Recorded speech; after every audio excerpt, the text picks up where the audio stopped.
பீமோட thickness எப்படி நம்ம வந்து கால்குலேஷன் பண்ணுறது அப்படின்னு சொன்னால், நம்ம எல்லாமே ஸ்ட்ரக்சர் டிசைனில் கொடுத்துருவாங்க. நம்ம வந்து பார்த்தீங்கன்னா ஸ்ட்ரக்சர் டிசைன் பண்ணும்போதே அந்த லோடுக்கு தகுந்த மாதிரி, அந்த ஸ்பேனுக்கு தகுந்த மாதிரி பீம் என்ன சைஸில் போடணும் அப்படிங்கிறத கொடுத்துருப்பாங்க.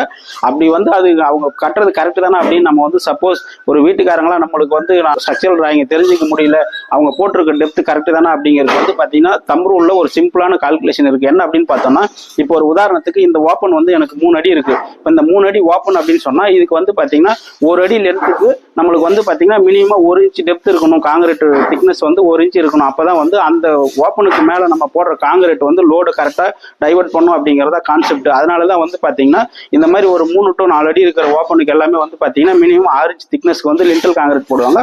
இதுவே வந்துட்டு ஒரு 5 அடி 6 அடி இருக்கிற ஓப்பனுக்கு வந்து பார்த்தீங்கன்னா அந்த ஸ்பேன் இருந்தது அப்படின்னு சொன்னால் இதுக்கு வந்து பார்த்தீங்கன்னா 9 இன்ச் திக்னஸ்க்கு வந்து லிண்டல் காங்கிரீட் போடுவாங்க. இது போட்டோம் அப்படின்னு சொன்னால் ஃபியூச்சரில் வந்து நம்மளுக்கு மேலே இருக்க லோடு வந்து எப்பவுமே சிங்க் ஆகாமல், அது லோடுனால வந்து அந்த ஓப்பன் கீழே தொங்காமல் ப்ராப்பராக இருக்கும் அப்படிங்கிறதா கான்செப்ட். அதே மாதிரி பார்த்தீங்கன்னா அந்த பெரிய ஓப்பன்லாம் போகும்போது மினிமம் வந்து பார்த்தீங்கன்னா ஒரு 6 அடிக்கு மேலே ஓப்பன் இருக்குது அப்படின்னு சொன்னால் அதுக்கு வந்து கம்பல்சரி வந்து 16 mm ராட் யூஸ் பண்ணி மினிமம் வந்து பார்த்தீங்கன்னா 9 இன்ச் திக்னஸ்க்கு வந்து காங்கிரீட் லிண்டல் காங்கிரீட் போட்டால் தான் வந்து ப்ராப்பராக இருக்கும். இந்த மாதிரி நிறைய டெக்னிக்கல் டிப்ஸ் வேணும். நம்ம சேனலை ஃபாலோ பண்ணுங்கள், சப்ஸ்கிரைப் பண்ணுங்கள். நன்றி. நான் சசிகுமார், சிவில் இன்ஜினியர்.